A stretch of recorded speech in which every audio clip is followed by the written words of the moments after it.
അപ്പോൾ പറഞ്ഞാൽ അങ്ങനെ കിടക്കാൻ പറ്റത്തില്ല, ഇവിടെ പോലീസ് റോന്ത് ചെയ്ത് വരും, അവർ ഇവിടെ അങ്ങനെ പുറത്തൊന്നും കിടക്കാൻ പറ്റത്തില്ല, അവർ പിടിച്ചോണ്ട് പോകും.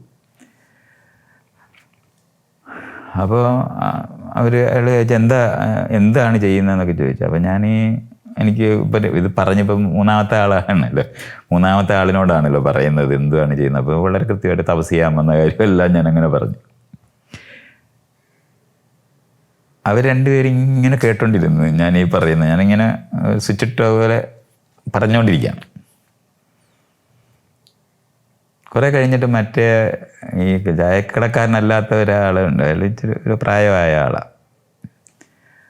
അപ്പോൾ അയാൾ ചോദിച്ച് ജോലിയൊക്കെ തിരക്കി ഇറങ്ങിയാണ്. അപ്പം ഞാനല്ല. പിന്നെ അയാൾ ചോദിച്ച് ഈ തപസ് ചെയ്യുന്ന എവിടെ പോയാണ് നിങ്ങൾ ജീവിക്കുന്നതെന്ന് ചോദിച്ചു. അപ്പോൾ ഞാൻ പറഞ്ഞു കാട്ടിൽ പോയിട്ട് ജീവിക്കാം. അപ്പോൾ അയാൾ ചോദിച്ചു കാട്ടിൽ എന്താണ് ഈ തിന്നാനൊക്കെ ഉള്ളതെന്ന്. അയാളത് ചോദിച്ച സമയത്ത് ഞാനിങ്ങനെ ആലോചിച്ചു കാട്ടിൽ. അപ്പം എനിക്കാണെങ്കിൽ സത്യത്തിൽ ഓർമ്മ വരുന്നത് പണ്ട് ഈ കല്യാണ സൗഗന്ധികം തിരക്കി കുഞ്ചൻ നമ്പ്യാരുടെ കവിതയ്ക്കകത്ത് ഭീമം പോകുമ്പോൾ അവിടെ എല്ലാം കായികനികൾ നിൽക്കുന്ന ഒരു ഡിസ്ക്രിപ്ഷനുണ്ട്. അപ്പോൾ അതാണ് എനിക്ക് ഓർമ്മ വന്നത്. അപ്പം ഞാൻ പറഞ്ഞു ഇനി കായികനികൾ. അപ്പോൾ അയാൾ ചടയൊന്നും അയാൾക്ക് ദേഷ്യമാകുന്നത്. ഇയാൾ ഇതിനു മുമ്പ് കാട്ടിൽ പോയിട്ടുണ്ടോ? ഞാൻ പറഞ്ഞില്ല. അപ്പോൾ ഞാൻ കുട്ടിക്കാലത്ത് ഈ കൂപ്പിൽ കൃഷി ചെയ്യാൻ പോയവരുടെ കൂടെ കണ്ടു പോയിട്ടുണ്ട്. അതാണ് എനിക്ക് ആകെ ഉള്ളൊരു കാടനുഭവം. അപ്പം ഞാൻ അതിങ്ങനെ ആലോചിച്ചു. അപ്പോൾ അവിടെ അവർ കപ്പയൊക്കെ വേവിച്ച് തന്നതൊക്കെ എനിക്കറിയാം. പക്ഷെ ഇപ്പം നമ്മൾ പോകുന്നിടത്ത് ഈ കായികനികളെ ഉള്ളെന്ന്. അപ്പം അയാൾ പറഞ്ഞ് ഈ കാട്ടിലെങ്ങും ഒന്നും കാണത്തില്ല, നമ്മളെക്കാളും കൂടുതൽ നേരത്തെ തന്നെ ഈ ജീവികളെല്ലാം ഈ സാധനം എല്ലാം എടുത്ത് തിന്നും. കാട്ടിനകത്ത് ചെന്നാൽ ഭക്ഷണം ഇല്ലാത്തതുകൊണ്ടാണ് മനുഷ്യർ ഈ കൃഷിയൊക്കെ ചെയ്തിട്ട് ജീവിക്കുന്നത്. ഇയാളിത് പറഞ്ഞ ഉടനെ തന്നെ എനിക്ക് അത് സത്യമാണെന്ന് ചടയെന്നങ്ങ് മനസ്സിലായി. അതാണ് പെട്ടെന്നാണ് അത് മനസ്സിലാകുന്നത്. ശരിയാണല്ലോ ഇയാൾ പറയുന്നത്. കാട്ടിനകത്ത് അങ്ങനെ ഭക്ഷണമൊക്കെ നിൽക്കാറുണ്ട്. കിളികളെല്ലാം എല്ലാ പഴങ്ങളും സാധനങ്ങളും എല്ലാം കുത്തും. അപ്പോൾ നമ്മളതെല്ലാം രക്ഷിച്ചിട്ടാണല്ലോ കൃഷിയൊക്കെ ചെയ്യുന്നത്. അപ്പോൾ കിളികളെ ഓടിച്ചാൽ കുട്ടിക്കാലത്ത് കിളികളെ ഓടിക്കുക എന്നായിരുന്നു നമ്മുടെ ഒരു പണി. അമ്മ നമ്മളെ പാടത്തിൻ്റെ കരയിലിരുത്തും. ഈ നെല്ല് അങ്ങോട്ട് വിളയുമ്പോൾ കിളികളെല്ലാം വന്നത് മുഴുവൻ അറുത്തുകൊണ്ട് പോകും. അപ്പോൾ പടക്കമൊക്കെ എറിഞ്ഞ് പൊട്ടിച്ച് കൂവിയും പാട്ടയടിച്ചിട്ടും ഒക്കെയാണ് നമ്മളിതിനെയൊക്കെ ഓടിച്ചിട്ടുള്ളത്. അപ്പോൾ എനിക്കതെല്ലാം അങ്ങോട്ട് ഓർമ്മ വന്നു. അപ്പോൾ എനിക്ക് ഓർമ്മ ഈടാ ഇത് ശരിയാണ് ഇയാൾ പറയുന്നത്. ഇത് കാട്ടിലങ്ങനെ കിട്ടത്തില്ല. അപ്പോൾ ഭക്ഷണം കിട്ടാനുള്ളൊരു സാധ്യത. അപ്പോൾ അയാൾ പറഞ്ഞാൽ അങ്ങനെ ഭക്ഷണം നിങ്ങൾ അല്ലെങ്കിൽ കൃഷി ചെയ്ത് ഉണ്ടാക്കിയാലേ പറ്റുള്ളൂ. അപ്പോൾ അതുവരെ നിങ്ങളെങ്ങനെ ജീവിക്കും? അത് കഴിഞ്ഞിട്ട് അയാൾ ചോദിച്ചു ഈ കാട്ടിൽ എവിടെ താമസിക്കുമെന്ന്. അപ്പോൾ ഞാനിങ്ങനെ ആലോചിച്ചിട്ട് അപ്പോൾ എൻ്റെ മനസ്സിൽ ഒരു നദി ഇങ്ങനെ ഒഴുകും, അതിൻ്റെ അടിയിലെല്ലാം പാറ, അത് കഴിഞ്ഞിട്ട് പിന്നെ അവിടെ ഒരു ഗുഹ. ഇതൊക്കെ എനിക്കൊരു സംശയമില്ല, അതൊക്കെ ഉണ്ട്. അവിടെ ചെന്ന് നമ്മളങ്ങ് തുടങ്ങണം, അത്രയേ ഉള്ളൂ. അപ്പോൾ ഇത് പണ്ടേ ഈ കഥകളിനകത്തെല്ലാം സന്യാസിമാർ ഗുഹയിലും പാറപ്പുറത്ത് ഒക്കെ ഇരിക്കുന്നതൊക്കെ നമ്മളിങ്ങനെ വായിച്ചിട്ടുണ്ടല്ലോ. അപ്പോൾ അതാണ് എൻ്റെ മനസ്സിലുള്ളത്. അപ്പോൾ ഈ നദിക്ക് അരികിൽ അപ്പോൾ വെള്ളം കുളിക്കുക, കുടിക്കുക, പിന്നെ തിന്നുന്ന സാധനം മാത്രമാണ് ഒരു പ്രശ്നമായി. അത് പിന്നെ കാട്ടിൽ നിന്ന് പറിച്ച് തിന്നുന്നത്. പക്ഷേ ഇയാളിങ്ങനെ ചോദിച്ചു. അപ്പോൾ അയാൾ പറഞ്ഞ അങ്ങനെ കാട്ടിനകത്ത് പോയി അങ്ങനെ താമസിക്കാൻ പറ്റത്തില്ല. അപ്പോൾ അയാളത് പറയുമ്പം ഞാൻ അയാളെ ഇങ്ങനെ നോക്കിയപ്പോൾ അയാൾ പറഞ്ഞു കാടെന്ന് പറയുന്നത് റിസർവ് ഫോറസ്റ്റാണ്. കാട് റിസർവ് ഫോറസ്റ്റാണ് എന്ന് അത് പെട്ടെന്നാണ് അയാളത് പറഞ്ഞപ്പോൾ എനിക്ക് വീണ്ടും ഇതുപോലൊരു മനസ്സിൽ കാട്ടിൽ തിന്നാനില്ല എന്ന് പറയുന്ന പോലെ തന്നെയാണ്. കാട് റിസർവ് ഫോറസ്റ്റ്, അവിടെ താമസിക്കണമെങ്കിൽ ഗവൺമെൻറ് പതിച്ചു തരുമൊക്കെ വേണം. അവിടെ ഫോറസ്റ്റുകാർ പിടിച്ചോണ്ട് പോകും. അവിടെ പോയിട്ട് നിങ്ങൾ കുടിൽ കെട്ടി താമസിക്കാൻ അങ്ങനെ പറ്റത്തില്ല. ഇത് വീണ്ടും ഇയാൾ പറഞ്ഞപ്പോൾ എനിക്കങ്ങ് മനസ്സിലായി, അതും അങ്ങ് മനസ്സിലായി. അപ്പോൾ ഈ കാടില്ല, റിസർവ് ഫോറസ്റ്റേ ഉള്ളൂ എന്നുള്ളത് അങ്ങ് മനസ്സിലായി. വീണ്ടും ഞാൻ വിഷമിച്ച്. അപ്പോൾ അയാൾ പറഞ്ഞ് നിങ്ങൾ നല്ല ആരോഗ്യം, അപ്പം ഞാൻ എക്സർസൈസ് ചെയ്തു, ഈ 2 ദിവസത്തെ പട്ടിണി കൊണ്ടുള്ള ഒരു ക്ഷീണമേ എനിക്കുള്ളൂ, അല്ലാതെ ബാക്കി നല്ല ആരോഗ്യമുള്ളവർ തന്നെയല്ലേ. അപ്പോൾ അയാൾ പറഞ്ഞ്, ഞാനിവിടെ കപ്പയൊക്കെ നടുന്നുണ്ട്, നിങ്ങൾക്ക് ആകുമെങ്കിൽ രാവിലെ എൻ്റെ കൂടെ വന്നാൽ നമുക്ക് കൃഷിയൊക്കെ ചെയ്ത് ഇവിടെ ജീവിക്കാം, അല്ലാതെ ഈ കാട്ടിൽ പോയിട്ടുള്ള ഈ പണിയൊന്നും നടക്കത്തില്ല. അപ്പോൾ ഞാൻ പറഞ്ഞു, അല്ല എനിക്ക് തപസ് ചെയ്യണം. അപ്പോൾ അയാൾ ഞാൻ എന്തെങ്കിലും ചെയ്യും. അപ്പം മറ്റേ ആൾ പറഞ്ഞ്, എന്തായാലും ഇവിടെ കിടക്കണ്ട, പോലീസ് പിടിച്ചോണ്ട് പോകും. എന്നിട്ട് ഈ പയ്യനോട് പറഞ്ഞ്, ഇയാൾ ആ അടുത്ത ഇവിടെ മേളിലൊരു സ്കൂളുണ്ട്, അതിൻ്റെ വരാന്തയിൽ സ്ഥലമുണ്ട്, അവിടെ പോയി കിടന്നാൽ മതി, അപ്പോൾ റോഡിൻ്റെ സൈഡിൽ കിടക്കണ്ട. അപ്പോൾ ഈ പയ്യനൊരു ടോർച്ച് ലൈറ്റ് ഉണ്ട്, അത് അടിച്ച് ഞാൻ അയാളുടെ പുറകെ പോയി. അപ്പോൾ പോകുന്ന വഴിക്ക് ഇവൻ എന്നോട് ചോദിക്കുകയാണ്, ഈ പ്രേതത്തിലൊക്കെ വിശ്വാസമുണ്ടോ? ഞാൻ പറഞ്ഞു, എനിക്ക് പ്രേതമൊന്നുമില്ല, അങ്ങനത്തെ പ്രശ്നമൊന്നുമില്ല. അപ്പോൾ എനിക്ക് ഈ പ്രേതം ഇല്ല എന്നൊന്നും വിശ്വാസമില്ലാത്തതുകൊണ്ട്, ദൈവം കൂടെ നമ്മൾ തപസ് ചെയ്യാൻ പോകുന്ന ഒരുത്തിന് പിന്നെ പ്രേതം പിടിക്കാൻ പറ്റത്തില്ലല്ലോ, ദൈവം കൈകാര്യം ചെയ്യേണ്ട ഏരിയകളാണ് അതൊക്കെ. അപ്പോൾ അതിൻ്റെ ഒരു മൂച്ചിലാണ് ഞാനത് പറയുന്നത്. അപ്പോൾ അവൻ പറഞ്ഞ്, പക്ഷേ ഈ സ്കൂളിൽ നിറച്ച് പ്രേതമാണ്, എന്നിട്ട് എന്നെ അവിടെ കിടത്തുന്നത്. അപ്പോൾ ഞാനിങ്ങനെ ആലോചിച്ചല്ല, പ്രേതം പിന്നെ പ്രേതമായാലും കുഴപ്പമൊന്നുമില്ല, കാര്യമുണ്ട്, തപസ് ചെയ്യുന്നവനെ ഏത് പ്രേതം പിടിക്കും, അങ്ങനെയില്ല, നമുക്കെന്തായാലും മൂച്ചായിപ്പോയി. അപ്പം അങ്ങനെ അവിടെ കിടന്ന് രാത്രി കിടന്ന്, ശരിക്കും പറഞ്ഞാൽ ഒരു രാത്രി 12 മണിയൊക്കെ ആയപ്പോഴത്തേന് എനിക്ക് തോന്നുന്നു എൻ്റെ പുറയിൽ ആരാണ്ടൊക്കെ തൊടാൻ വന്നു എന്നൊക്കെയുള്ള തോന്നലൊക്കെ ഉണ്ടായി. പെട്ടെന്ന് ഞാൻ തിരിഞ്ഞു നോക്കുമ്പോൾ ആകാശത്തിലെ നക്ഷത്രമൊക്കെ എൻ്റെ ചുറ്റും നിൽക്കുന്നതായിട്ടൊക്കെ തോന്നി. അപ്പം ഞാൻ വിചാരിക്കൂടാ, അപ്പോൾ വീണ്ടും കണ്ണൊന്ന് ചിമ്മി വെച്ച് നോക്കുമ്പോൾ നക്ഷത്രമെല്ലാം വീണ്ടും ആകാശത്തായി. അപ്പോൾ ഇതിങ്ങനെ അപ്പോൾ അങ്ങനെ തോന്നിയതാണ്, എന്നാലും ഇച്ചിരി പേടിയൊക്കെ തോന്നി. പിന്നെ പുറം ഈ ഭിത്തിക്ക് ചേർത്ത് കിടന്നതേ ഉള്ളു, തിരിഞ്ഞ് കിടക്കാനുള്ള ധൈര്യം ഇല്ലാതായിപ്പോയി. അവിടെ എങ്ങനെയെങ്കിലും നേരം വെളുപ്പിച്ച് നേരം വെളുത്തപ്പോൾ ഈ അവിടുന്ന് ഞാൻ എണീറ്റ് ഈ കടയിലിടും. അപ്പോൾ പയ്യൻ എന്നെ ഇങ്ങനെ ഭയങ്കര ആരാധനപൂർവ്വം നോക്കുന്നുണ്ട്. ഇവ പ്രേതവും പിടിച്ചില്ല, ദേ ജീവനോടെ നിൽക്കും. അപ്പം എനിക്ക് ഇച്ചിരി ഗമയൊക്കെ തോന്നി, മോശമില്ലാത്തൊരു പാർട്ടിയാണ്. അപ്പോൾ അവർ ചായയൊക്കെ തന്ന് അവിടുന്ന് തന്നെ പോയി. അന്നും നടന്ന് ഒരു ഭക്ഷണവും പിന്നെ കിട്ടിയില്ല. അപ്പോൾ ഈ ചായ മാത്രമേ കിട്ടിയുള്ളൂ. അപ്പോൾ ഈ കാട്ടിൽ താമസിക്കാൻ പറ്റത്തില്ല എന്ന് ഈ പോകുന്ന പോക്കിലൊക്കെ ഞാനിങ്ങനെ ഓർത്ത്, ഇങ്ങനെ താമസിക്കാൻ പറ്റില്ല, റിസർവ് ഫോറസ്റ്റ് ആയി. അപ്പോൾ അന്ന് അവിടെ ചെന്ന് കുമളിയിലെത്തി. ഞാൻ കുമളി തമിഴ്നാട്ടിലേക്ക് ഒരു റോഡുണ്ട്, റൈറ്റിലിങ്ങനെ തിരിഞ്ഞ കുമളി എന്ന് എഴുതി വെച്ചിരിക്കുന്നത്. അപ്പോൾ അവിടെ ഒരു ബസ് സ്റ്റോപ്പാണ്. അവിടെ ചെന്ന് കിടന്നു. അപ്പോൾ അവിടെ കിടന്നിട്ട് ഒരു 2 മണിക്കൂർ കഴിഞ്ഞപ്പോൾ തന്നെ ഒരു തട്ട് പുറത്ത് എണ്ണിക്കിട എന്ന് പറഞ്ഞിട്ട് കുറേ തെറിയൊക്കെ പറഞ്ഞിട്ട് ഒരാൾ. അപ്പോൾ സ്ഥിരം അവിടെ കിടക്കുന്ന ഒരാളുണ്ടായിരുന്നു. അയാൾ വന്ന് നോക്കുമ്പോൾ കാണാൻ ഞാനവിടെ കിടക്കുന്നത്, ഞാനുണ്ടോ അറിയുന്ന അയാളുടെ സ്ഥലം. അപ്പോൾ എനിക്കാണെങ്കിൽ നല്ല ദേഷ്യം വന്ന് തൊഴിച്ചത് കാരണം കൊണ്ട്. പക്ഷെ നമ്മൾ സാമ്യമായിട്ട് പോകാനും തപസ് ചെയ്യാൻ പോയ ആളല്ലേ. അപ്പം തിരിച്ച് പഴയത് നേരത്തെ ആൾക്കാർ തന്നെ എല്ലാം ചെയ്താൽ ഇടിക്കുകയൊക്കെ ചെയ്യാൻ പറ്റത്തില്ലല്ലോ. അതുകൊണ്ട് ഞാനിങ്ങനെ വിഷമിച്ച് കരച്ചിലൊക്കെ വന്നു. തട്ടും കിട്ടി, അവൻ്റെ തെറിയും കേട്ട്. പിന്നെ ഞാനവിടെ മാറിയിരുന്ന നേരം അപ്പോൾ ഭയങ്കര തണുപ്പായി. അപ്പം അതുവരെ തണുപ്പ് അനുഭവിക്കുന്നില്ലായിരുന്നില്ല, നമുക്ക് റോഡിൻ്റെ സൈഡിലൊക്കെ കിടക്കാൻ പറ്റുമായിരുന്നില്ല. ഈ കുമളിയിലെത്തിയവിടെ ക്ലൈമറ്റ് മാറി, നേരം വെളുക്കുന്നവരെ തണുത്ത് ഇരുന്ന് ഇറങ്ങി. അപ്പോൾ ഞാൻ ഇങ്ങനെ തമിഴ്നാട്ടിലോട്ടുള്ള വഴിയിലോട്ട് അങ്ങ് നടക്കാൻ തുടങ്ങി. അത് പക്ഷേ അത് ചെയ്യുമ്പോൾ എൻ്റെ മനസ്സിൽ മുഴുവനും ഈ കാട്ടിൽ താമസിക്കാൻ പറ്റത്തില്ലെന്നുള്ള എൻ്റെ തിരിച്ചറിവുണ്ടായി പോയതാണ്. അപ്പോൾ തപസ് ചെയ്യാൻ പോവുക എന്ന് പറയുന്നത്, ഇപ്പം കാട്ടിൽ പോയി തപസ് ചെയ്യുന്നത് എനിക്ക് പറയാൻ പറ്റുന്നില്ല. അപ്പോൾ ഈ സമയത്ത് ഞാനിങ്ങനെ നടക്കുന്നുണ്ട്. നടക്കുമ്പോഴത്തേനും 3 ദിവസമായി, 2 ചായയൊക്കെ ഉള്ളു, പിന്നെ ഈ നേരത്തെ പറഞ്ഞ കൊച്ചു പൂച്ചെടിയുടെ അരിയൊക്കെ ഉള്ളു. ഒരു മണിക്കൂർ കൊണ്ട് ഞാനങ്ങ് ഈ മലയുടെ മറുവശത്തോട്ടങ്ങ് പെട്ടെന്നങ്ങ് താഴോട്ടങ്ങ് ഇറങ്ങാൻ പറ്റുന്ന നിലവാരത്തിൽ അത് ഇറക്കവാ. ഇറങ്ങി പോകുമ്പോൾ ഞാനിങ്ങനെ ആലോചിച്ചു, ഇതിപ്പോൾ ഇങ്ങനെ നടന്നാലേ കുഴപ്പമാവും. എനിക്ക് സ്റ്റഡി ചെയ്യുന്ന കാര്യങ്ങളെല്ലാം അങ്ങോട്ടങ്ങ് എവിടോട്ടാണ് പോകുന്നതെന്ന് എനിക്ക് ദിശയില്ല. എവിടോട്ട് പോകണം മറ്റേതെങ്കിൽ കൃത്യമായിട്ട് കാട്ടിൽ പോയി തപസ് ചെയ്യുന്നത് കൃത്യമായി അറിയുന്ന ആളായിരുന്നു. അത് മനസ്സിൽ നിന്ന് ഈ മറ്റേയാളുടെ പറച്ചിലിനകത്തു നിന്ന് അത് പോവുകയും ചെയ്തു. അപ്പം നടക്കാൻ വയ്യാതായി തുടങ്ങി. അപ്പോൾ ഞാൻ വിചാരിച്ച് ലോറിയിലെങ്ങനെ കയറിപ്പോ.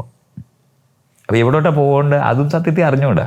എന്തായാലും ഇനി പഴയ പോലെ നടക്കാൻ വയ്യ, ലോറി കയറാമെന്ന് വിചാരിച്ച് അങ്ങനെ വരുന്ന ലോറിക്ക് കൈ കാണിക്കാൻ തുടങ്ങി. അപ്പോൾ ചോദിക്കരുതെന്ന് പറഞ്ഞ നിയമം അവിടെ വെച്ച് തെറ്റി. കൈ കിട്ടുമ്പോൾ ചോദിക്കുവാണല്ലോ, അത് തെറ്റി. അപ്പോൾ ഒരു 3-4 ലോറി പോയി, ഒരു ലോറി നിന്നു. അപ്പോൾ ഞാൻ കയറി. അപ്പോൾ അവർ ചോദിച്ചു എങ്ങോട്ടാണ് പോകുന്നതെന്ന് ചോദിച്ചത്. അപ്പോൾ എങ്ങോട്ടാണ് പോകുന്നതെന്ന് തന്നെ എനിക്ക് അറിഞ്ഞൂടാ. അപ്പോൾ ഞാൻ ചടയിൽ നിന്ന് ഊട്ടി എന്ന് പറയും. അപ്പോൾ അവർ അങ്ങോട്ടും ഇങ്ങോട്ടും നോക്കി, ഊട്ടി വളരെ ദൂരെ ആണ് അവിടെ.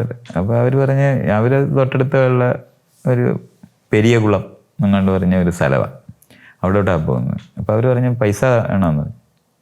ഞാൻ പറഞ്ഞ എൻ്റെ കയ്യിലൊന്നുമില്ലെന്ന്. അപ്പോൾ അവർ തമിഴിലാണ്. അപ്പം ഞാൻ തമിഴ് കുറച്ച് കേട്ടാൽ ഊട്ടി താമസിച്ചിരുന്ന കുറച്ച് കേട്ടാൽ മനസ്സിലാവും, പക്ഷെ അങ്ങനെ അങ്ങ് പറയാൻ പറ്റത്തില്ല. ഞാൻ കുറച്ച് ഇംഗ്ലീഷും തമിഴും കൂടി ചേർത്ത ഭാഷയിൽ ഇല്ലെന്ന് പറഞ്ഞു. അപ്പോൾ അവർ പറഞ്ഞ് വണ്ടി നിർത്തിയിട്ട് പറഞ്ഞ് ഇറങ്ങിക്കൊള്ളാൻ പറഞ്ഞു. എന്നെ ഇറക്കി വിട്ടു. പിന്നെ അപ്പോൾ എനിക്ക് മനസ്സിലായി ഇത് ലോറിയിൽ കയറിയ കാശ് ചോദിക്കും എന്നുള്ളത് അനുഭവമായി. മറ്റേ ഞാൻ വിചാരിച്ചു വെറുതെ ലോറി പോവല്ലേ, പോകുന്നതിനകത്ത് കയറിയാൽ മതിയല്ലോ എന്ന് വിചാരിച്ചു. പിന്നെ ചോദിക്കാതിരുന്നാൽ കുഴപ്പമാകും എന്നുള്ള ബോധ്യം വന്നതുകൊണ്ട് വരുന്ന വണ്ടിക്ക് എല്ലാം കൈ കാണിക്കാം. പെട്ടെന്നൊരു ഒരു കാറങ്ങ് നിർത്തി. കാറ് നിർത്തി ഇപ്പോൾ കയറിയപ്പോൾ ഒരു മലയാളി ഡ്രൈവറാണ്.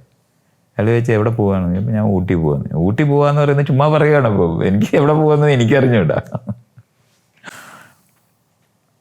അപ്പോൾ അയാൾ പറഞ്ഞു അയ്യോ അത് വളരെ ദൂരെയാണല്ലോ, ഞാൻ അവിടെ വരെ ഇല്ല, ഞാൻ പെരിയകുളം വരെ ഉള്ളു. അപ്പം അയാൾ എന്താ ചെയ്യുന്നതെന്നൊക്കെ ചോദിച്ചു. അപ്പോൾ ഞാനിങ്ങനെ തപസ് ചെയ്യാൻ ഇറങ്ങിയതാണ്. ഊട്ടിയിൽ ഗുരുവുണ്ട്, ഗുരുവിൻ്റെ ശിഷ്യനാണെന്നൊക്കെയുള്ള കുറേ കഥയൊക്കെ പറഞ്ഞു. എന്നിട്ട് തപസ് ചെയ്യാനായിട്ട് നടക്കുന്നതാണ് എന്നൊക്കെയുള്ള നിലവാരത്തിലുള്ള കുറേ പറഞ്ഞപ്പോൾ അയാൾ പറഞ്ഞ് ഞാനിപ്പോൾ പോകുന്ന വീട്ടിൽ ഞാൻ ജോലി ചെയ്യുന്ന സ്ഥലമാണ്, അവിടുന്ന് ഭക്ഷണം ഞാൻ മേടിച്ചു തരാം, എനിക്ക് ഭക്ഷണം ഇപ്പോൾ തരും. അപ്പോൾ അതിൻ്റെ കൂട്ടത്തിൽ പറഞ്ഞാൽ അവർ തരും. അങ്ങനെ അവിടെ ചെന്ന് ഭയങ്കര നല്ല ഒരു ഊണ് ഇയാൾക്ക് കൊടുത്തതുപോലെ ഒരു പാത്രത്തിലൊക്കെ വെച്ച് തന്നു. അപ്പോൾ വീണ്ടും എനിക്ക് ഭയങ്കര മൂച്ചായി.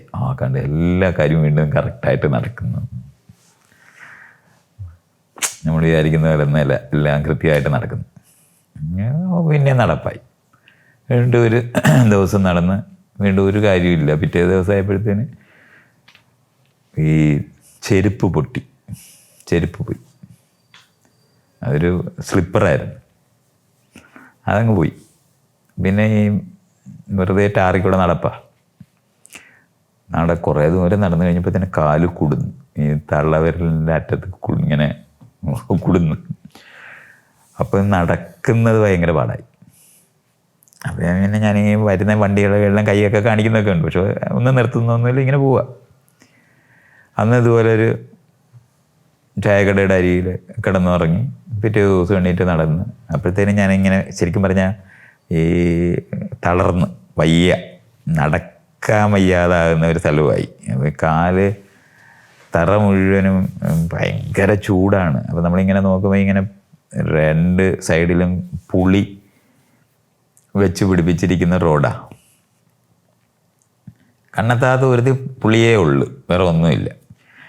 അപ്പം ഞാൻ ഈ പുളിയിലൊക്കെ ഇങ്ങനെ നോക്കുന്നുണ്ട്, പക്ഷെ ഒരു പുളിയും പച്ചപ്പുളി പോലും ഇല്ല. നോക്കുമ്പോൾ ഒരിടത്ത് ഒരു പുളിയെ ഒരു ഉണങ്ങിയ പുളി വേണം. ഞാൻ വിചാരിച്ചു അത് കയറി പറിച്ച് തിന്നുന്നത്. അപ്പോൾ അതങ്ങ് ഉണങ്ങിപ്പോയി. ശരിക്കും പറഞ്ഞാൽ അത് വായിലിട്ട് കുറേ നേരം കഴിഞ്ഞാൽ ഇതിങ്ങനെ കുതിരും. അങ്ങനെയാണ്. പിന്നെ ആ പുളിങ്കുരുവൊക്കെ തിന്നാം. അതൊക്കെ ഇങ്ങനെ പതുക്കെ എന്തെങ്കിലുമൊക്കെ തിന്നാൽ മതി എന്നുള്ള. വെള്ളമില്ലാത്ത അതൊരു വലിയ പ്രശ്നമായി. മറ്റേ കേരളത്തിനകത്ത് അങ്ങനെ അനുഭവിക്കേണ്ടി വന്നിട്ടില്ല. കേരളത്തിൽ വെള്ളമൊക്കെ ഉണ്ട് എല്ലായിടവും, ഒന്നുമില്ല എന്നാൽ നദിയെങ്കിലും കാണും. ഇത് ഈ തമിഴ്നാട്ടിലോട്ട് ഇറങ്ങി കഴിയുമ്പോഴത്തേന് കഥ അങ്ങ് മാറുകയാണ് കംപ്ലീറ്റ്. നമ്മളിങ്ങനെ നോക്കിയാൽ കണ്ണെത്താത്ത ദൂരത്തിൽ റോഡ്, പിന്നെ ചുറ്റും വെറും ഭൂമി, കൃഷിഭൂമി പോലും അല്ലാത്ത ഭൂമികളും ഒക്കെ നമുക്കിങ്ങനെ കാണാം. അപ്പോൾ നമുക്കൊരു ഐഡിയയും കിട്ടാത്ത തരത്തിലായി. അപ്പോൾ ചോദിക്കാനും പറയാനും നേരത്തെ പോലെ ഇഷ്ടം പോലെ ആളുകൾ ലഭിക്കുന്നില്ല. വലിയ ദൂരം കഴിയുമ്പോഴാണ് വീടുകളും എല്ലാം ഉണ്ടാകുന്നത്. അത് തന്നെ ചെറിയ ഒരു ഗ്രാമം കഴിഞ്ഞാൽ പിന്നെ വീണ്ടും ഒന്നുമില്ല. ഇങ്ങനത്തെ സ്ഥലങ്ങളാണല്ലോ. അപ്പോൾ നമ്മൾ നടന്ന് പോവുകയാണ്. അപ്പോൾ പിറ്റേ ദിവസം ഒരു ദിവസം രാവിലെ ആയപ്പോൾ ഞാൻ വിചാരിച്ചു ഇനി ചോദിക്കുന്നത് അങ്ങ് തുടങ്ങാം. അപ്പോൾ ചോദിക്കരുത് എന്ന് തീരുമാനിച്ച സാധനം വിട്ട് ചോദിച്ചേക്കാന്ന്. അപ്പോൾ ചോദിക്കാനായിട്ട് ആലോചിച്ച് നോക്കിയപ്പോൾ ഒരു വീട്ടിൻ്റെ മുന്നേ ഒരു വല്യമ്മ നിൽക്കുന്നുണ്ട്. അപ്പോൾ നേരം വെളുത്ത് എനിക്ക് തോന്നുന്നു ഒരു 8:30 തന്നെ ആയിട്ടില്ലെന്ന് തോന്നുന്നു, 8 മണിയൊക്കെ ആയിട്ടുണ്ടാകും. അവരോട് ചോദിക്കാമെന്ന് വിചാരിച്ചു. വല്യമ്മയൊക്കെ കണ്ടപ്പോൾ ഇങ്ങനെ തിരിയുമ്പോൾ നമ്മൾ ഇങ്ങനെ കയറാൻ പറ്റുന്ന ഒരു ഗേറ്റാണ്. അതിങ്ങനെ തിരിച്ച് ഞാനകത്ത് കയറി. അപ്പോൾ ഞാനിങ്ങനെ മലയാളത്തിലാണ് അവർ ചോദിക്കുന്നത്, എന്തെങ്കിലും ഭക്ഷണം വേണം. ഇവരൊരൊറ്റ ഈ ആട്ടുക എന്ന് പറയത്തില്ലേ, ഒറ്റ ആട്ടാണ്. അപ്പം അവർ തമിഴിലാണ് പറയുന്നത്. പക്ഷെ ഒരു കാര്യം എനിക്ക് മനസ്സിലായി, നേരം വെളുത്തുന്നതിന് മുമ്പ് ചെന്ന് അങ്ങനെയുള്ള ഞാൻ കണി കാണണമെന്ന് പറഞ്ഞ ഒരുത്തൻ ഭക്ഷണം തിരക്കി ചെന്നു എന്നുള്ളതാണ് തമിഴിൽ പറഞ്ഞതെന്ന് എനിക്ക് മനസ്സിലായി. പ്രായമായ സ്ത്രീയോട് ചോദിച്ചാൽ ഭക്ഷണം കിട്ടും എന്നൊരു വിചാരം ഉണ്ടായിരുന്നു. മാത്രമല്ല പൈസ ഒക്കെ ഉള്ള വീട്ടിൽ ചോദിക്കുകയാണ് വേണ്ടതെന്ന് തീരുമാനിച്ചിട്ടാണ് അവരോട് ചോദിച്ചത്. പക്ഷേ അവരുടെ ആട്ട് കേട്ടതോടെ സംഭവം മനസ്സിലായി, അവരോടൊന്നും ചോദിച്ചിട്ടൊരു കാര്യമില്ല. അതുകൊണ്ട് ദരിദ്രരായ ആൾക്കാർക്ക് മാത്രമേ ദാരിദ്ര്യം മനസ്സിലാകത്തുള്ളൂ എന്ന് ഞാൻ തീരുമാനിച്ചു. ദരിദ്രരായ ആളുകളോട് ചോദിച്ചാൽ മതി. അപ്പം അങ്ങനെ കുറച്ച് ദൂരം പിന്നെ നടന്ന് ചെല്ലുമ്പോൾ ഒരു കൊച്ചു മാടക്കട ഉണ്ട്. അപ്പം ഞാൻ വിചാരിച്ചു ഈ മാടക്കടക്കാരൻ എന്തായാലും പണക്കാരനല്ല, ദരിദ്രനാണ്. അപ്പോൾ അയാളോട് ഇന്ന് ഈ കാര്യമൊക്കെ പറഞ്ഞ് വല്ല ഭക്ഷണം കിട്ടുമോ എന്ന് നോക്കാമെന്ന് വിചാരിച്ചു. അപ്പോൾ അങ്ങനെ അയാളോട് ഞാനിങ്ങനെ ചെന്ന്, ഞാൻ എന്തുകൊണ്ട് ഇങ്ങനെ നടക്കുന്നു, തപസ് ചെയ്യാനായിട്ട് പോയതും അപ്പോൾ ഞാൻ ഊട്ടിയിലേക്ക് പോവുകയാണ് എന്നൊക്കെയുള്ള നേരത്തെയുള്ള കാര്യങ്ങളെല്ലാം പറഞ്ഞ് അയാൾക്ക് ബോധ്യമാക്കി. അപ്പോൾ എനിക്ക് വന്നൊരു 10-15 മിനിറ്റ് നേരം ഞാൻ സംസാരിച്ചു എന്താണ് ചെയ്യുന്നതെന്നൊക്കെ.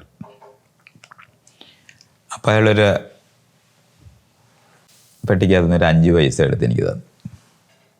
എനിക്ക് ഭയങ്കര വിഷമം വന്നു. അയ്യോ, ഇയാൾ ഞാനൊരു തെണ്ടിയാന്ന് വിചാരിച്ച് എന്നുള്ളതാണ് എൻ്റെ ഏറ്റവും വലിയ ചെടിയെന്നാണ്.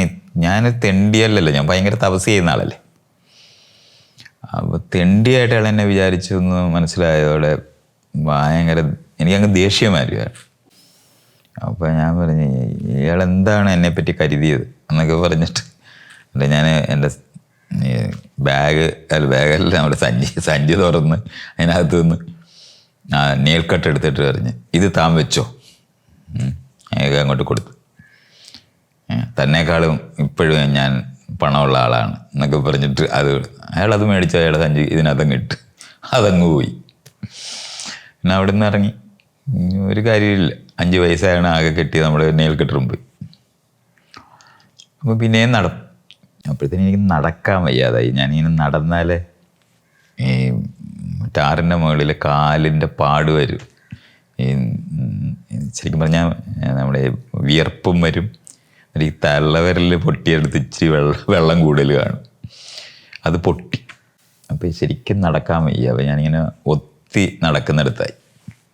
അപ്പോൾ എനിക്ക് മനസ്സിലായി ഈ നടപ്പിനി നടക്കത്തില്ല, എന്തെങ്കിലും ഒരു ലോറിയിൽ കയറിപ്പോകണം, എവിടെയെങ്കിലും എത്തിച്ചേരണം എന്നുള്ളിടത്തായി. ചോദിച്ചിട്ടും ഒന്നും കിട്ടുന്നില്ല. ചോദിക്കാതെയൊക്കെ തുടങ്ങിയതാണല്ലോ, ചോദിക്കേണ്ട അങ്ങനെ ചോദിക്കാതെ വരണം എന്നൊക്കെ പറഞ്ഞെടുത്തു നിന്നൊക്കെയാണ് ഞാൻ ഈ അവസ്ഥയിലെത്തിയിരിക്കുന്നത്. അപ്പോൾ ഞാനിങ്ങനെ നോക്കുമ്പോൾ കാണാൻ ഒരു ട്രാൻസ്പോർട്ട് ട്രേഡിംഗ് കമ്പനി എന്നൊക്കെ പറഞ്ഞിട്ട് എഴുതി വെച്ചിരിക്കുന്ന ഒരു ബോർഡ് വായിച്ച്. അപ്പോൾ എനിക്ക് മനസ്സിലായി ഇവിടെ നിന്ന് അപ്പോൾ 1-2 ലോറിയൊക്കെ അവിടെ കിടക്കുന്നുണ്ട്. ഈ പാഴ്സൽ സർവീസ് പോലത്തെ ഒരു സ്ഥാപനമാണ്. അപ്പോൾ അതിൻ്റെ മുന്നിലൊരു വയസ്സ് നിൽപ്പുണ്ട്. അയാളൊരു ഗേറ്റ് കീപ്പർ പോലെ നിൽക്കുന്നതാണെന്ന് മനസ്സിലാവും. അകത്ത് നോക്കുമ്പോൾ ഒരു കണ്ണാടി കൂട്ടിനകത്തൊരു ആളിരിക്കുന്നതും കാണാം. അപ്പം എനിക്ക് മനസ്സിലായി. അപ്പോൾ ഒരു കാറ് കിടപ്പുണ്ട്. അപ്പം ഞാൻ ഈ ഗേറ്റ് കീപ്പർ എടുത്ത് ചെന്നിട്ട് പറഞ്ഞ്, ഈ എൻ്റെ സ്ഥിരം കഥ ഇപ്പോൾ പറഞ്ഞ് നല്ല 2-3 തവണ ആയപ്പോഴത്തേനും നല്ല ശീലമായതോടെ ഊട്ടി പോകുന്ന കഥയൊക്കെ പറഞ്ഞ് തപസ്സാണ്, റോഡിൽ നടക്കുകയാണ് എന്നൊക്കെയുള്ള കാര്യം പറഞ്ഞ് നടക്കാൻ വയ്യ. അതുകൊണ്ട് എന്നെ ഒരു ലോറിയിൽ കയറ്റി വിടണം. അപ്പോൾ അയാൾ പറഞ്ഞ് ഞാൻ നോക്കട്ടെ എന്ന് പറഞ്ഞു. അപ്പോൾ അയാൾ മലയാളത്തിലാണ് പറഞ്ഞത്. അപ്പോൾ അത് മലയാളിയാണ്. അപ്പോൾ ഇയാൾ എന്നിട്ട് ഞാൻ നോക്കട്ടെ എന്ന് പറഞ്ഞിട്ട് അങ്ങനെ ഇരിക്കുകയാണ്. അപ്പോൾ ഞാൻ വിചാരിക്കുന്ന ഇയാൾ പോയിട്ട് ആ മുതലാളിയോട് പറഞ്ഞ് ഈ കാര്യം ചെയ്യുമെന്ന് വിചാരിച്ചു. പക്ഷെ അങ്ങനെ ചെയ്തില്ല. അയാൾ അവിടെ ഇങ്ങനെ നിന്നിട്ട് ഞാൻ നോക്കട്ടെ എന്ന് പറഞ്ഞിട്ട് അവിടെ നിൽക്കുകയാണ്. ഞാനവിടെ നിൽക്കുക.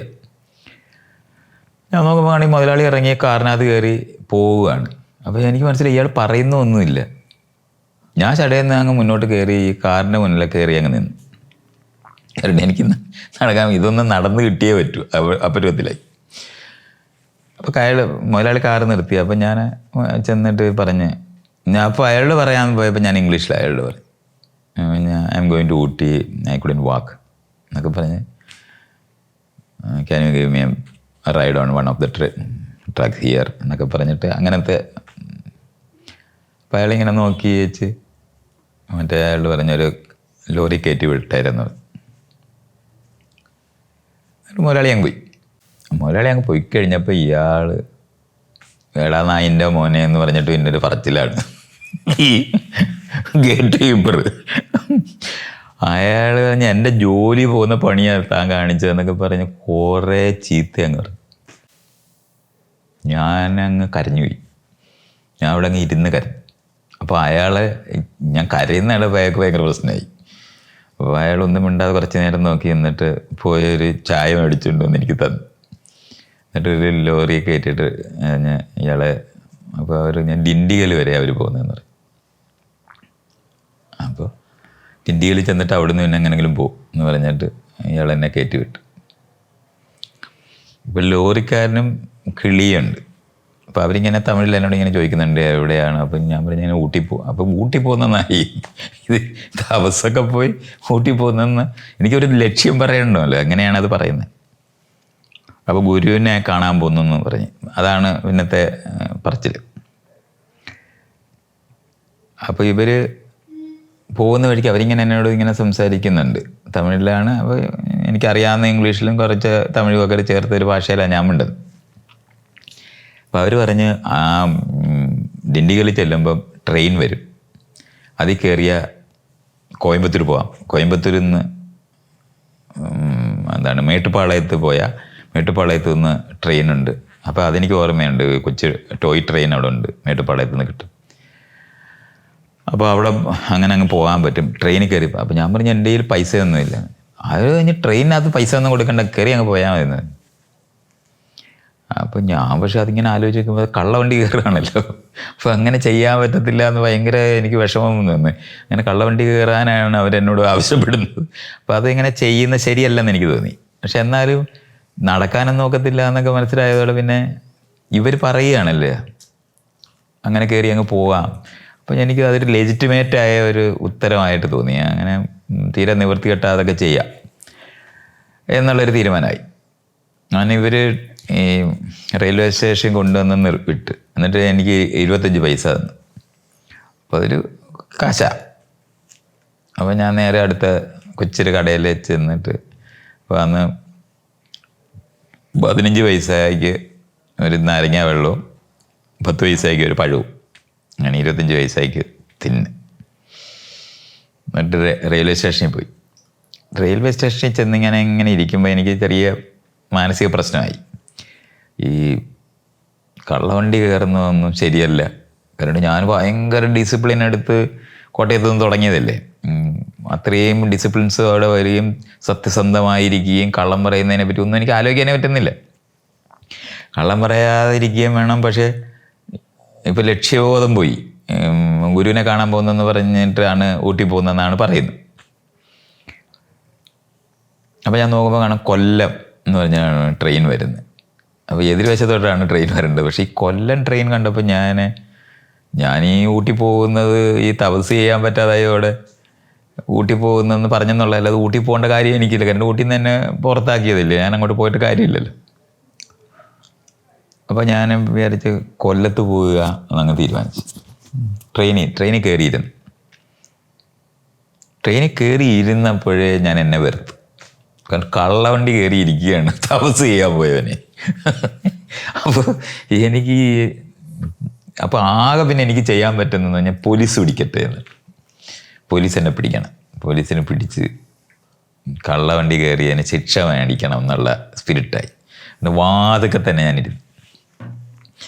അപ്പോൾ വാതൊക്കെ ഇരുന്ന് ഇങ്ങനെ പോവുകയാണ്. അപ്പം ട്രെയിൻ ഓടി എനിക്ക് ഒരു 7-8 മണിയൊക്കെ രാത്രി ആയിട്ടുണ്ടാവും. ആ സമയത്ത് ഏതോ ഒരു സ്ഥലത്ത്, എവിടെയാണെന്ന് എനിക്ക് അറിഞ്ഞോളൂ, ഏതോ ഒരു സ്റ്റേഷനിൽ വണ്ടി നിൽക്കുമ്പോൾ ഒരു പോലീസുകാരൻ 2 പിള്ളേരുടെ കയ്യിൽ ഇങ്ങനെ പിടിച്ചിട്ടുണ്ട്. അയാളിങ്ങനെ വന്ന് ചോദിച്ചിട്ട് ടിക്കറ്റ് ഉണ്ടോ എന്ന് ചോദിച്ചു. ഞാൻ വാതിക്കൽ ഇങ്ങനെ കാലിട്ട് ആ പടിയേലിരിക്കുകയാണ്. ഞാൻ പറഞ്ഞില്ല, ഇറങ്ങാമെന്ന് പറഞ്ഞു. അങ്ങനെ എൻ്റെ കയ്യിൽ പിടിച്ച് എന്നെയും ഈ പിള്ളേരെയും കൂടെ വലിച്ചുകൊണ്ട് പോലീസ് സ്റ്റേഷനിൽ, ഈ റെയിൽവേ സ്റ്റേഷനിൽ, റെയിൽവേ പോലീസ് സ്റ്റേഷനാണ്, അതിനകത്ത് കൊണ്ടുപോയി വാതിൽ തുറന്ന് പിള്ളേരെ അങ്ങോട്ട് ഇട്ടിട്ട് എൻ്റെ നടുവിനൊരു ചവിട്ടും തന്ന് അകത്തോട്ട് കയറ്റി കതവ് അടച്ചു. കതവ് അടച്ചു കഴിഞ്ഞപ്പോഴത്തേന് എൻ്റെ സാമിത്വം എല്ലാം തിരിച്ചു. അപ്പോൾ ഈ പിള്ളേർ കിടന്നിട്ട് ഇങ്ങനെ പറയുന്നുണ്ട്, സാറേ ഞങ്ങളെ വിട്. അവർ തമിഴിലാണ് പറയും, വിട് സാറേ എന്ന് പറയുന്നുള്ള അതിൽ ഇങ്ങനെ. അപ്പോഴത്തേനും ഞാനവിടെ ഇങ്ങനെ ചമ്പ്രം പടഞ്ഞ് അങ്ങോട്ടങ്ങ് ഇരുന്നിട്ട് എന്ത് കാര്യം, വെറുതെ അങ്ങനെ സമാധാനമായിട്ടിരുന്നാൽ പോരെ എന്നൊക്കെ ഉള്ള വിചാരത്തിൽ ഞാനിങ്ങനെ ഗമയിൽ ഭയങ്കര സ്വാമിയായിട്ടിരിക്കുക. ഞാൻ വിചാരിച്ച് ഇനിയും കിടന്ന് കളയാം എന്തേലും വെച്ച് തോർത്ത് ഉണ്ട്, ആ തോർത്തെടുത്ത് വിരിച്ച്. അപ്പം ബാഗിനകത്ത് ഇപ്പോൾ സോപ്പും ചീപ്പും ഈ സഞ്ചിയും ഈ തോർത്തുകൾ തോർത്ത് വിരിച്ച് ഞാനിങ്ങനെ കിടന്നൊരു 5 മിനിറ്റ് നേരം കിടന്നിട്ടുണ്ടാവും. അപ്പോൾ ഈ പിള്ളേർ ഈ കമ്പിയെ പിടിച്ച് നിന്ന് കരയുന്നുണ്ട്. അപ്പോൾ ഞാനിങ്ങനെ കിടന്നിട്ട് ഇങ്ങനെ വളരെ നിർമ്മമൻ എന്നൊക്കെ പറയുന്ന തരത്തിലാണ് ഈ പിള്ളേരുടെ ഈ സങ്കടമൊക്കെ കണ്ടുകൊണ്ട് ഞാനിങ്ങനെ കിടക്കുമ്പോൾ പെട്ടെന്നാണ് ഞാനിങ്ങനെ നോക്കുമ്പോൾ എൻ്റെ ഈ സൈഡിലൊക്കെ എന്തോ ചൊറിയുന്നതായിട്ട് ഇങ്ങനെ നോക്കുമ്പോൾ നമുക്ക് ആലോചിക്കാൻ പറ്റത്തില്ല, ആയിരക്കണക്കിനാണ് ഈ മൂട്ട.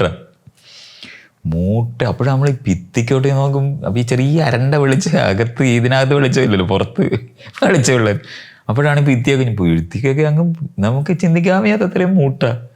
അങ്ങനെ ഇരിക്കുകയാണ് മൂട്ട മുഴുവനും കൂടെ. പിന്നെ ഈ കിടക്കാനൊന്നും പറ്റിയില്ല. കാല് കുത്താൻ പറ്റത്തില്ല, അവിടെ വരും. മൂട്ട ഇങ്ങനെ തെള്ളിക്കളഞ്ഞുകൊണ്ട് മാത്രമേ നമുക്ക് അവിടെ ഇരിക്കാനൊക്കത്തുള്ളൂ. അപ്പോൾ എനിക്കാണെങ്കിൽ കൊല്ലാനും പറ്റുന്നില്ല, കാരണം കൊന്നുകൂടല്ലോ. അപ്പം ഇങ്ങനെ അടിക്കുകയാണ്. നേരം വെളുപ്പിച്ചെടുത്തു എന്ന് പറഞ്ഞാൽ മതി. അപ്പം നേരം വെളുത്ത് കഴിഞ്ഞപ്പോൾ പോലീസുകാരൻ വന്നിട്ട് എന്നെ വിളിച്ചുകൊണ്ട് പോയി പേര് അഡ്രസ്സൊക്കെ ചോദിച്ചു. അയാൾ വിളിച്ചുകൊണ്ട് പോയി സംസാരിക്കും. അപ്പോൾ അയാൾ തമിഴിലാണ് ചോദിക്കുമ്പോൾ ഞാൻ ഇംഗ്ലീഷിലാണ് പറയും. ഇംഗ്ലീഷിലങ്ങനെ. അപ്പോൾ ഭയങ്കര കോഓപ്പറേഷനാണ് ഞാൻ അയാളുമായിട്ട്. അടയാളം ശരീരത്തിൽ, അപ്പം ഞാൻ ചെള്ളക്കയിലെ അടയാളം, വിരലയിലൊരു പൊട്ടുള്ളത് ഒക്കെ കാണിച്ച്, കാലയിൽ അടയാളം എല്ലാം അങ്ങ്. അപ്പോൾ ഈ പോലീസുകാരനടക്കം ഇങ്ങനെ നോക്കുന്നുണ്ട്, കാരണം ഞാൻ ഭയങ്കര സഹകരണമാണ് അയാളായിട്ട്. അപ്പോൾ ഞാൻ എന്ത് വന്നാലും എല്ലാം സഹിക്കാൻ തീരുമാനിച്ചിരിക്കുന്ന, വീണ്ടും സന്യാസിയായിപ്പോയി. അങ്ങനെ പറ്റിയത്. അപ്പോൾ സഹകരിച്ച് അയാളുമായിട്ട്. അപ്പോൾ ഇംഗ്ലീഷിൽ ഇത് പറഞ്ഞുകൊണ്ടിരിക്കുമ്പം എനിക്ക് തോന്നുന്നത് ഞാൻ ഇംഗ്ലീഷിൽ പറയുന്നതുകൊണ്ടാകണം, ഈ അകത്ത് ഇൻസ്പെക്ടർ ഇരിപ്പുണ്ടായിരുന്നു. ഒരു ഹാഫ് ഡോറ് തുറന്ന് അയാൾ ഇറങ്ങി വന്നിട്ട് എന്നോട് ചോദിച്ച് what you are doing here എന്ന് ചോദിച്ചു. അപ്പോൾ ഞാൻ പറഞ്ഞു ഞാനിങ്ങനെ ഐ കെയിം ടു ഡു തപസ് എന്ന്. അപ്പോൾ അയാളിങ്ങനെ ആർ യു സെർച്ചിങ് ജോബ് എന്നൊക്കെ ചോദിച്ചു. ഇങ്ങനെ അയാൾ ഇംഗ്ലീഷിൽ, അപ്പോൾ അയാൾക്ക് ഇംഗ്ലീഷ് പ്രാക്ടീസ് ചെയ്യാൻ പറ്റിയ ഒരാളായിട്ട് എന്നെ കിട്ടിയതുകൊണ്ടാണ് അയാൾ കുറച്ച് ഇംഗ്ലീഷൊക്കെ എന്നോട് ചോദിക്കുന്നുണ്ട്. അപ്പം ഞാനിങ്ങനെ വിശദമായിട്ട് തപസ് ചെയ്യാൻ പോകുന്ന കാര്യമെല്ലാം വിശദമായിട്ട് പറഞ്ഞു. അപ്പോൾ കുറച്ച് നേരം അയാളിങ്ങനെ ഒന്ന് ആലോചിച്ചിട്ട് അയാളുടെ പറഞ്ഞ് അത് വെട്ടിയത് വേണ്ട എന്ന്, ഇയാളുടെ അത് ചെയ്യണ്ട എന്ന്, ഇങ്ങനെ എൻ്റെ പേരും സാധനമൊന്നും എഴുതണ്ട. എന്നിട്ട് അയാൾ എന്നെ വിളിച്ചിട്ട് പറഞ്ഞ് ഞാൻ തനിക്കൊരു ചാൻസ് തരികയാണ്, ഇവിടുന്ന് പൊക്കോ. അയാൾ പറഞ്ഞ് ഇപ്പോൾ ഒരു ട്രെയിൻ വരും, കൊല്ലത്തിനുള്ള ട്രെയിനാണ്, അതേ കയറി പൊക്കോ. അപ്പോൾ ഞാൻ പറഞ്ഞ് അത് ടിക്കറ്റില്ല. അയാൾ ചോദിച്ചു ഇവിടെ വരെ വന്ന ടിക്കറ്റ് ആയിട്ടല്ലല്ലോ. അപ്പോൾ എനിക്ക് പക്ഷെ അത് ഇച്ചിരി ലെജിറ്റിമേഷനായിട്ട് ഫീൽ ചെയ്തു, കാരണം പോലീസുകാരനാണല്ലോ പറയുന്നത്, കള്ളവണ്ടി കയറിപ്പോട്ടെ. അപ്പോൾ അയാൾ എന്നിട്ട് എന്നോട് ഒരു കാര്യം പറഞ്ഞ്, ഇവിടുന്ന് ഒരു 3 സ്റ്റേഷൻ വരെ എൻ്റെ ജൂറിസ്ഡിക്ഷനാണ്, എൻ്റെ ഇതിൻ്റെ കീഴിൽ വരുന്നത്. അവിടെ തപസ് വേണ്ട, അതിന് പുറത്ത് പോയി തപസ് ചെയ്താൽ മതി. അങ്ങനെ പറഞ്ഞപ്പോൾ ഞാനങ്ങ് അതുവരെ അത് തിരിച്ചു പോയി. കാരണം ഈ 3 സ്റ്റേഷൻ വരെ തപസ് വേണ്ട. അപ്പം അയാൾക്ക് മനസ്സിലായി ഇത് ഭ്രാന്ത് ഐറ്റമാണെന്ന് മനസ്സിലായിട്ടുണ്ടാവണം. അത് അയാൾ അങ്ങനെ പറഞ്ഞങ്ങനെ അയാൾ പറഞ്ഞു വേഗം പോക്കോ, ട്രെയിനിൽ പോയിരുന്നു.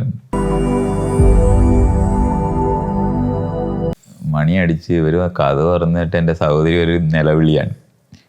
അപ്പോൾ അവർ നോക്കുമ്പോൾ എന്താണ്, അപ്പോൾ ഈ മുടി ഒത്തിരി വളർത്തിയിട്ടുള്ളതല്ലേ, അപ്പോൾ എനിക്ക് എന്നെ കാണാനെന്ന് ഞാൻ കണ്ണാടിയിലൊക്കെ കണ്ടിട്ട് കുറേ നാളായല്ലോ. അത് നിറച്ച് ഈ എന്താണ് അരി കള്ളക്കടത്ത് ചെയ്യുന്നവരുടെ ട്രെയിനാണ്. അങ്ങനത്തെ ട്രെയിനാണ്. അതൊരു പാസഞ്ചർ ട്രെയിൻ എന്ന് പറഞ്ഞാൽ ആരും ഈ പ്രത്യേകിച്ച് ഈ യാത്രക്കാരെല്ലാവരും കള്ളവണ്ടിക്കാർ മാത്രമേ അതിനകത്തുള്ളൂ. അപ്പം എനിക്ക് ഭയങ്കര അന്യത തോന്നിയായിരുന്നു. പക്ഷെ ഇയാൾ സംസാരിക്കാൻ തുടങ്ങിയപ്പോൾ നല്ല ഭയങ്കര അണ്ടർസ്റ്റാൻഡിങ് എന്ന് പറഞ്ഞാൽ നമ്മളെ മനസ്സിലാക്കി മിണ്ടുന്ന പോലെ മിണ്ടുന്ന ഒരാൾ.